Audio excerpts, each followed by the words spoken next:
আমাদের কাছে কিছু ফুটেজ আছে। এবার আমরা একটু ফুটেজের সাইজটা দেখে নিই। ধরেন আপনার কাছে একটা ফ্রেম আছে হচ্ছে ফুল এইচডি, মানে হচ্ছে 1920x1080, কিন্তু আপনার কাছে ফুটেজ আছে হচ্ছে 4K বা 5K ফুটেজ আছে বা 8K ফুটেজ আছে।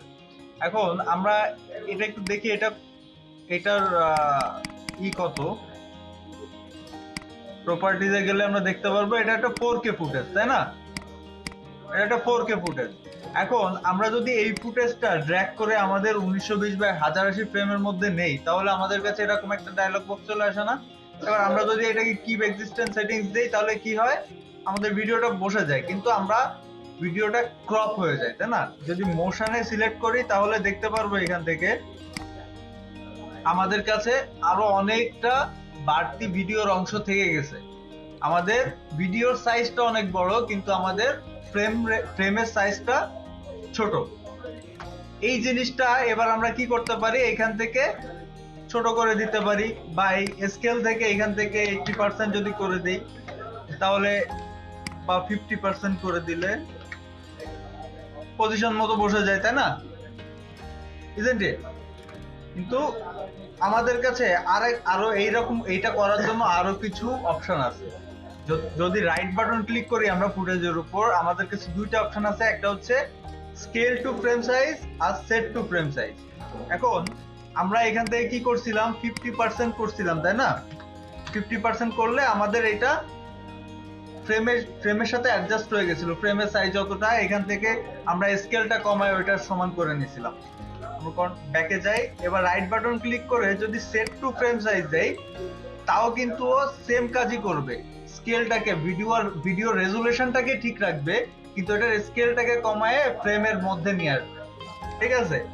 এবার যদি আর কি আমরা ব্যাকে যাই, রাইট বাটন ক্লিক করে স্কেল টু ফ্রেম সাইজ করি, তাহলে কি হবে, তাও সেম কাজই করবে, কিন্তু এটার সাইজ কিন্তু 100%ই থাকবে, কিন্তু রেজুলেশনটা কিন্তু আমার ও কম্প্রেস করে নিয়ে আসছে। এবার যদি আমরা এখান থেকে বাড়াই, তাহলে কি, হ্যাঁ, রেজুলেশন ড্রপ হয়ে যায়। স্কেল টু ফ্রেম সাইজ করলে, সেট টু ফ্রেম সাইজ করলে রেজুলেশনটা সেম রেখেই আর কি ওই স্কেলটাকে কমায় দেয়।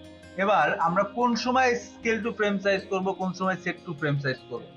ধরেন আপনার পিসির কনফিগারেশন খুব লো, আপনি ভিডিও প্লে করতেছেন, প্লেব্যাক করার সময় বেঁধে যাবে, ওই সময় আপনি যদি স্কেল টু ফ্রেম সাইজ করে নেন, তাহলে ওই ভিডিওর আপনার 8K বা 5K বা 4K ভিডিওটাকে কম্প্রেস করে আপনার যেই কম্পোজিশন, যে টাইমলাইন, এইটার সাইজে নিয়ে এসেও ভিডিও প্লেব্যাক করতে পারবে। তাহলে কি হবে, এটা একটু লাইট ওয়েট হবে, ঠিক আছে? কিন্তু ধরেন আপনার কোয়ালিটি ইনশিওর করতে হবে, তখন আর কি আপনি সেট টু ফ্রেম সাইজ করে নেবেন, যাতে করে আপনার মানে রেজুলেশন ঠিক থাকে, কিন্তু ফ্রেম সাইজের মধ্যে চলে আসে।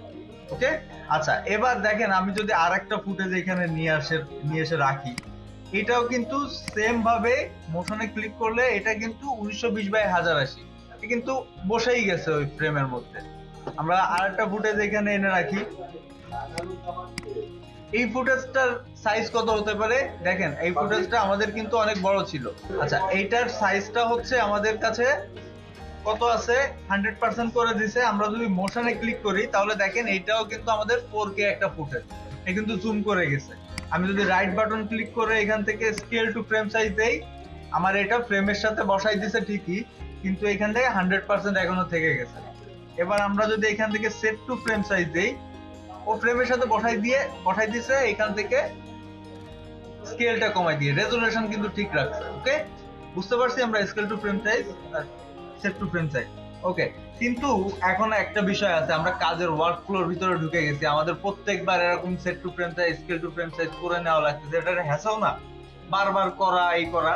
সো এইটার একটা শর্ট ওয়ে আছে, কিন্তু আমরা এখানে দেখবো এবার যে এই ফুটেজ গুলো আমি ডিরেক্ট এইখান থেকে এনে রেখে দেব, ও automatic set to frame size করে নেবে বা স্কেল টু ফ্রেম সাইজ করে নেবে। কিভাবে করবে, এডিটে যেতে হবে, যে প্রেফারেন্স থেকে মিডিয়াতে যেতে হবে। দেখেন এখানে একটা অপশন আছে default media scaling. Default media scaling এখানে নাম করা থাকবে আপনাদের। যদি এখান থেকে আমরা স্কেল টু ফ্রেম সাইজ করে দেই, দিয়ে ওকে করে দেই, তাহলে আমি ফুটেজটা যখন এখানে এনে প্লেস করব, ও কিন্তু অটোমেটিক আমার স্কেল টু ফ্রেম সাইজ করে দেওয়ার কথা, কি হবে করি না কেন? Edit preferences media, set to frame size. Okay, এটা এনে যদি আমি মাঝখানে রাখি, এবার করে দিছে, দেখছেন আমার সাইজ কিন্তু কমাই দিছে, মানে স্কেল কমাই দিছে, রেজুলেশনটা সেট টু ফ্রেম সাইজের মতোই করে দিছে, আর যেহেতু আমরা সেট টু ফ্রেম সাইজই করে নিছিলাম। সো এই হচ্ছে ব্যাপার, সেট টু ফ্রেম সাইজ আর স্কেল টু ফ্রেম সাইজ।